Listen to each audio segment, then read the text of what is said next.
Bonsoir belle femme, bienvenue dans Les Soirs d'Isaïa, un podcast plein d'histoires de déesses, de secrets de magiciennes, de couleurs de femmes et de saisons de sorcières, pour intégrer dans ta vie sérénité, abondance, joie et magie. Ceci est l'épisode 8, la blessure de la sorcière. Je suis Isaïa Belle, créatrice, coach de vie et de business magique, enseignante déesse et prêtresse voyageuse. Et ce podcast a pour but de t'accompagner pour des soirées paisibles et inspirantes. Les Soirs d'Isaïa est un podcast publié 2 fois par mois le samedi, et tu trouveras plus d'infos et les références dont je parle sur le site fr.isaiabelle.com. Abonne-toi au podcast sur la plateforme de ton choix pour être informé de la publication de chaque nouvel épisode. Si tu aimes ce podcast, tu peux le soutenir en laissant des étoiles, des pouces bleus et des avis sur la plateforme où tu m'écoutes. La blessure de la sorcière. Te retrouves-tu en train de cacher tes jeux de cartes oracle lors de la visite de ta mère? Es-tu silencieuse sur tes croyances spirituelles quand tu es avec tes amis? Vis-tu des vagues de panique et de peur en pensant simplement à sortir du placard spirituel et à faire le travail de guérison, le travail intuitif, le travail psychique ou spirituel que tu as toujours voulu faire? As-tu réalisé que ta santé physique et mentale souffre lorsque tu supprimes ton véritable moi, tes dons et tes capacités intuitives ou magiques? Si tu as répondu oui, alors tu expérimentes peut-être ce que l'on appelle la blessure de la sorcière, la cicatrice de la sorcière. Qu'est-ce qu'une sorcière? Un sorcier ou une sorcière est une personne qui pratique la sorcellerie. La sorcière est un personnage récurrent de l'imaginaire contemporain, à travers les contes, les romans, les films et les masques dans les fêtes populaires. Dans les contes de fées, c'est une femme qui possède des dons surnaturels qu'elle utilise pour faire le mal. La sorcière est souvent une femme laide, déplaisante, voire méchante ou malfaisante. Si l'image du sorcier et de la sorcière est très variable selon les cultures, la sorcière est dans le monde occidental principalement associée à sa capacité à voler sur un balai et à faire la fête au sabbat. Le sorcier est parfois associé au voyant, d'autres encore l'associent au chaman, qui est un spécialiste de la communication avec les puissances de la nature et avec les défunts. En réalité, une sorcière est une guérisseuse, puissante. La sorcière est celle qui en sait plus, qui a des connaissances, qui se tient en son pouvoir, qui donne sa lumière et ses dons au monde, une femme qui menace le patriarcat et qui utilise ses connaissances pour se construire une belle vie, comme pour aider les autres. Le principal danger ici pour le patriarcat est que la sorcière vise à être heureuse dans cette vie.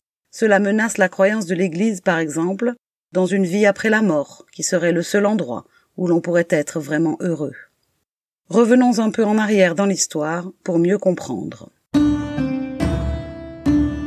Les sorcières d'hier. Au pays de Descartes, il y eut un temps où on ne riait pas avec la magie, même blanche, celle qui est réputée innocente. La sorcellerie était au pire satanique, au mieux obscurantiste. En effet, que nous dit l'histoire? La sorcière a toujours joué un rôle fondamental dans les sociétés traditionnelles, où elle aide les femmes à accoucher, les malades à guérir et la pluie à tomber. La sorcière est une guérisseuse, l'ancêtre du docteur, la femme sage qui connaît les simples, les plantes aromatiques et médicinales, qui vit seule près de la forêt, peut-être est-elle veuve ou même a-t-elle refusé de se marier. Elle est celle qui sait, celle que l'on va voir quand on en a besoin, mais qui effraie tout de même les villageois ignorants. Les empereurs romains recourent volontiers à ses services, et plus tard, même les curés franchissent le pas de sa porte. Mais, redoutée autant que nécessaire, elle est aussi un bouc émissaire. Et quand l'Église, de l'extrême fin du Moyen-Âge, commence à manquer d'hérétiques à brûler, les sorcières ont servi à alimenter les bûchers. Il suffisait pour les juges d'obéir au texte. « Tu ne laisseras pas vivre la magicienne », dit le livre de l'Exode 22, 18. Or, la femme, fille d'Ève, n'est-elle pas la cible privilégiée du diable, le maillon faible de la chrétienté? Prise d'une crise aiguë de misogynie, l'Église a fini par fabriquer un monstre, la sorcière qui s'unit au diable lors du sabbat. Pourtant, il fallait le prouver, cet orgasme. D'où la torture atroce qui pousse la victime à avouer ce que lui suggérait le juge et à se convaincre de ses propres mensonges. Oui, j'ai baisé le diable, dit la femme aux jambes broyées. La femme, surtout la femme. Car si des hommes, et notamment de jeunes garçons, furent brûlés comme sorciers du XVe au XVIIe siècle, 80% des personnes exécutées étaient des femmes. Malgré les difficultés consistant à chiffrer les victimes, majoritairement féminines, des chasses aux sorcières, les estimations sont de 110 000 procès en sorcellerie, aboutissant à 60 000 condamnations à mort, de la fin du Moyen-Âge au début de l'époque moderne, en France seulement. Bien sûr, il s'agit là des chiffres officiels, ceux des procès et les archives de l'Église et de l'État.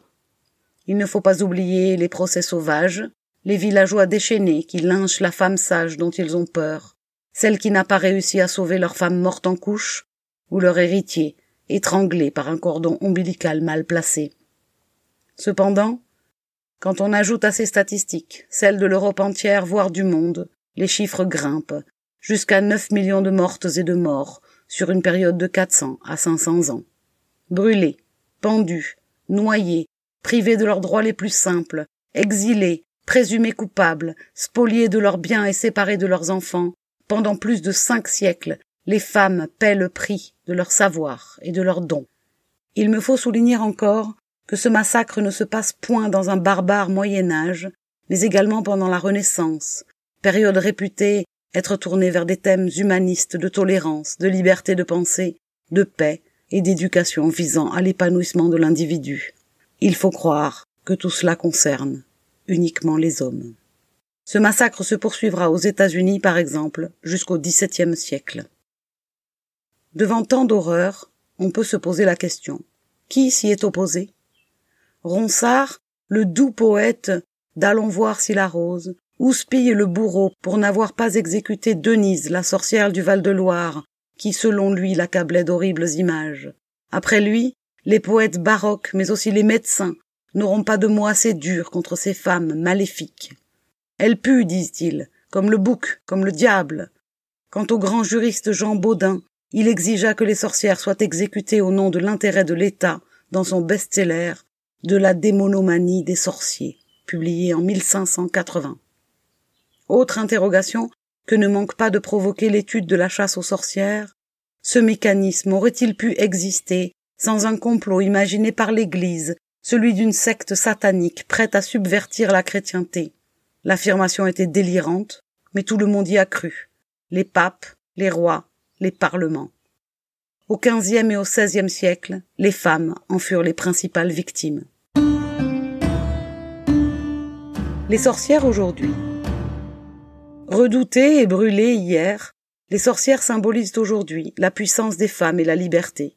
Pour beaucoup de jeunes femmes, c'est effectivement une manière de se sentir mieux, de développer son potentiel, de s'affirmer comme une femme indépendante, libre et forte. La sorcière prétend pouvoir manipuler les forces occultes, c'est donc la femme, avec un grand F, celle qui, libérée du patriarcat, fait bouger les murs pour changer de vie, pour changer le monde. La sorcière d'aujourd'hui, c'est moi, c'est toi qui écoutes ce podcast. Cependant, pour beaucoup de femmes, il semble impossible de développer ce potentiel, de se tenir debout, libre, authentique, riche, heureuse et puissante. Pourquoi? Sûrement à cause de la blessure de la sorcière, de la cicatrice de la sorcière. La blessure de la sorcière, c'est quoi? La blessure de la sorcière, c'est le traumatisme psychique que toutes les femmes portent après des millénaires d'invalidation, de perte de pouvoir et d'abus. La culture patriarcale a systématiquement invalidé les dons féminins comme l'intuition, l'incarnation, la collaboration, l'intelligence émotionnelle et la guérison. La blessure de la sorcière, c'est ce qui soulève sa tête laide quand une femme éveillée a l'audace de se mettre debout dans son moi authentique, puissant, curatif, intuitif et sorcier. Cela se déclenche encore plus lorsque cette même femme décide de facturer ce qu'elle vaut pour ses dons. La blessure de la sorcière nous empêche d'accéder à la richesse, pas seulement la richesse financière, mais la richesse de l'épanouissement intérieur, d'une relation significative, d'un cadre de vie magnifique et d'une santé dynamique, par la honte subliminale et le sentiment de ne pas être assez. Il s'agit du traumatisme stocké dans nos corps énergétiques, des milliers de personnes, hommes et femmes, noyés, pendus, brûlés sur le bûcher il y a seulement quelques siècles, pour avoir osé travailler avec les plantes, utiliser leur intuition ou suivre les cycles de la lune. Fondamentalement, pour avoir osé vivre d'une manière différente à ce que la société conventionnelle proposait. Et pour mémoire, choisir de démarrer aujourd'hui une entreprise spirituelle en ligne et de gagner de l'argent grâce à tes dons, c'est choisir une manière différente de celle que la société apprécie. Et c'est encore un endroit où la blessure est ouverte, cette idée que partager ses services spirituels, ça devrait être gratuit. C'est moins dangereux, ainsi. La cicatrice de la blessure est ancrée profondément dans notre culture moderne, dans l'éducation, la parentalité, les soins de santé, les relations, les affaires, la religion et les finances. Elle n'est pas spécifique à celles qui pratiquent la sorcellerie moderne. Permets-moi d'être clair à ce sujet. C'est la cicatrice psychique dans la conscience collective que les femmes, pour la plupart, commencent à s'éveiller et à ressentir profondément dans leur corps dès qu'elles envisagent d'entrer en leur pouvoir. La blessure de la sorcière, c'est le choc profondément stocké dans la mémoire subconsciente partagée des milliers de personnes assassinées dans le monde entier pour sorcellerie, alors que beaucoup d'entre elles avaient simplement des croyances en dehors de la religion officielle. Honorer les cycles de la lune, utiliser des herbes pour les problèmes de santé, méditer, croire au monde des esprits, etc. La blessure de la sorcière, c'est ce qui oppose les femmes les unes aux autres, les femmes qui se font concurrence et se comparent, se dérobent les idées et se déshonorent. C'est la peur qui surgit quand l'un de nos amis, parents ou collègues nous parle de ses dons ou de ses intérêts spirituels et que nous paniquons, que nous commençons à les juger, à les humilier, cette peur d'être marqués du sceau de la sorcière et envoyés à la potence, à leur côté.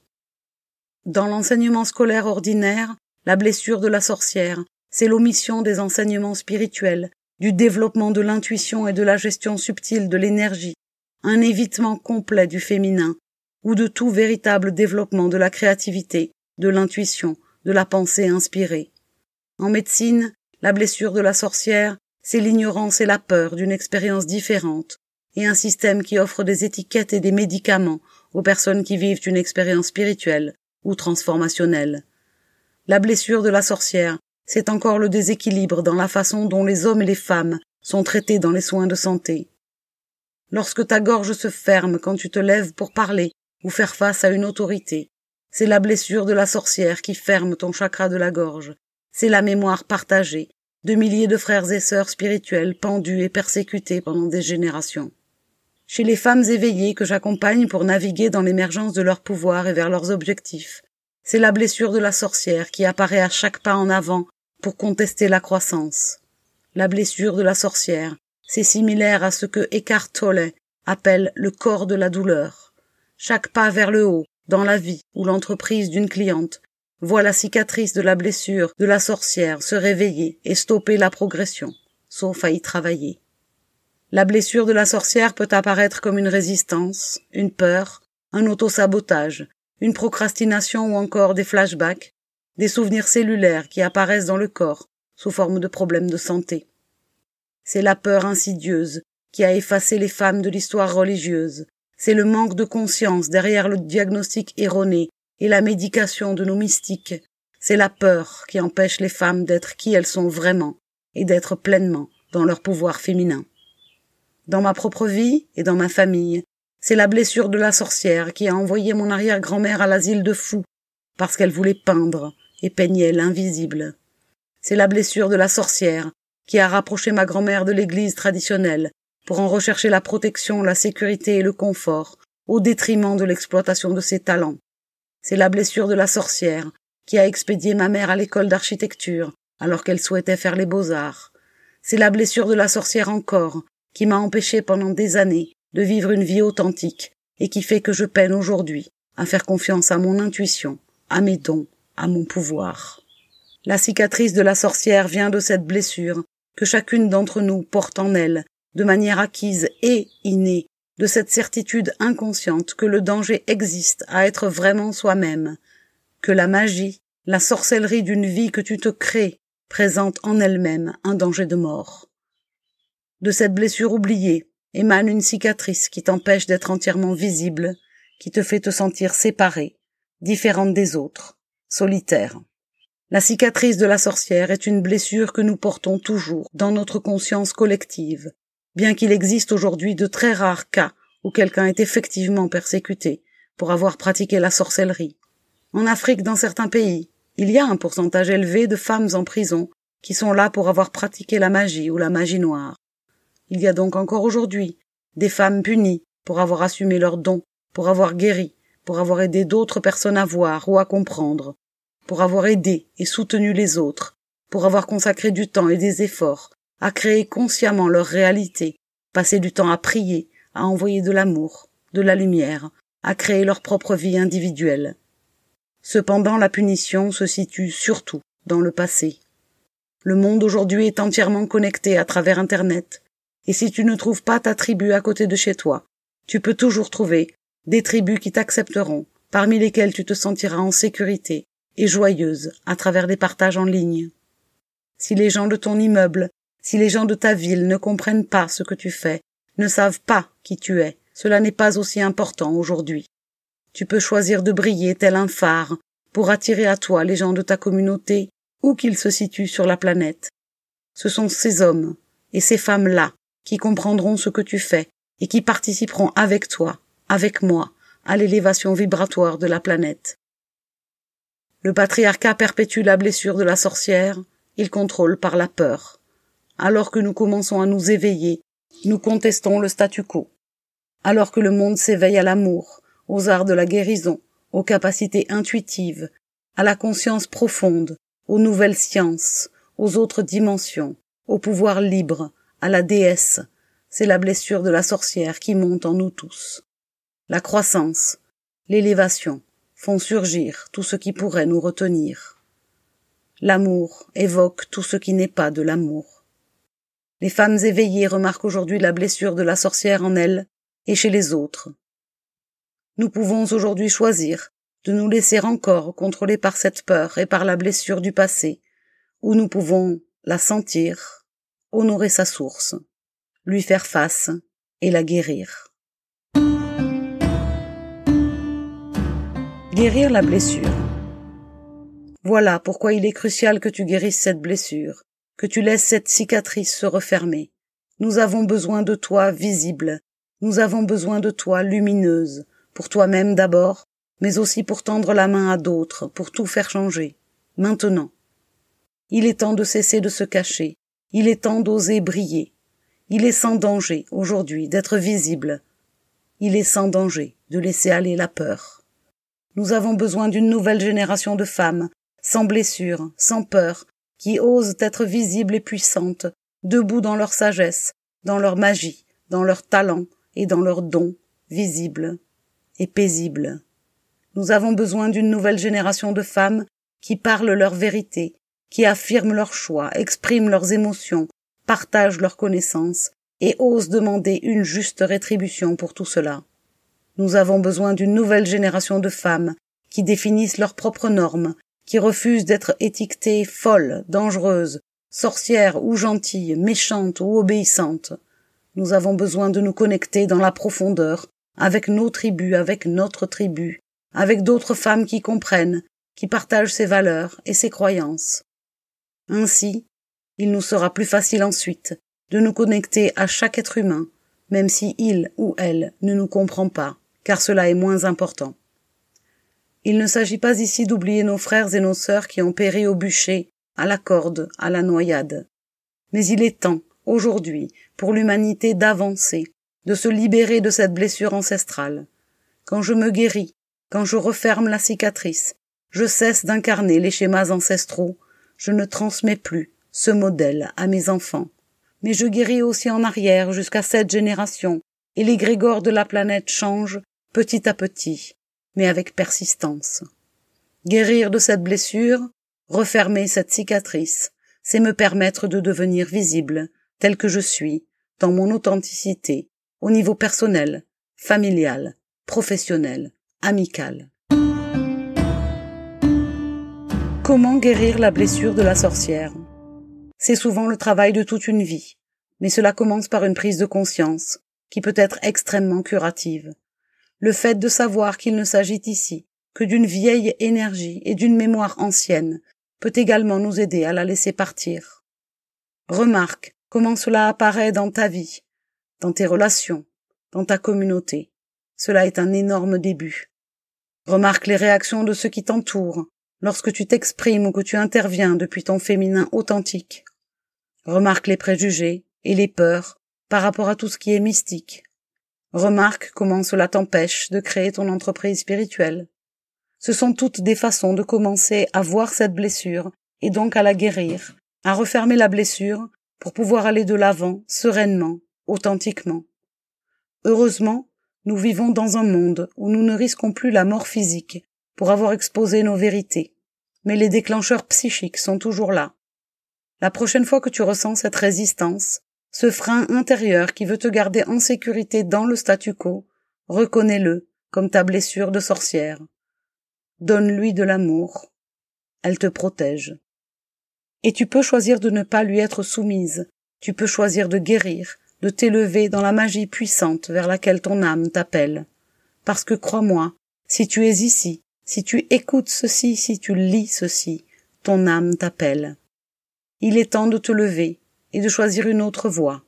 Une voie où tu te sens en sécurité pour partager tes dons, pour être visible dans ta magie, pour être valorisé et célébré pour tes talents par ta tribu authentique. Cette sagesse est ancienne, mais elle devient suffisamment courante pour que de plus en plus de femmes se sentent appelées à sortir du placard et à partager leur vérité. Il suffit de regarder le mouvement MeToo, par exemple, et à ne plus accepter le statu quo du patriarcat. La vibration aujourd'hui est déjà en élévation.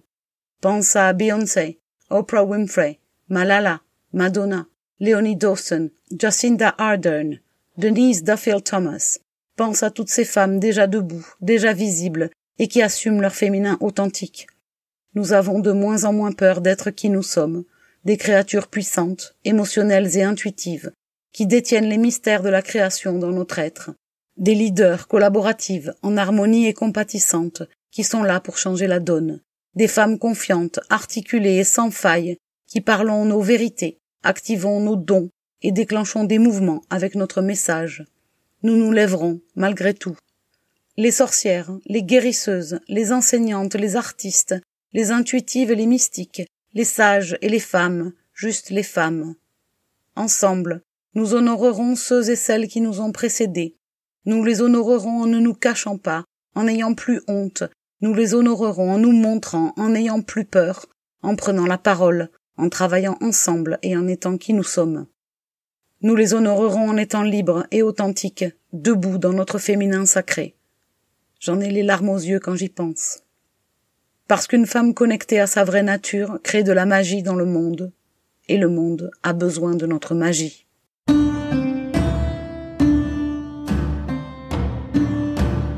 C'est tout pour cet épisode. Le prochain est encore en création.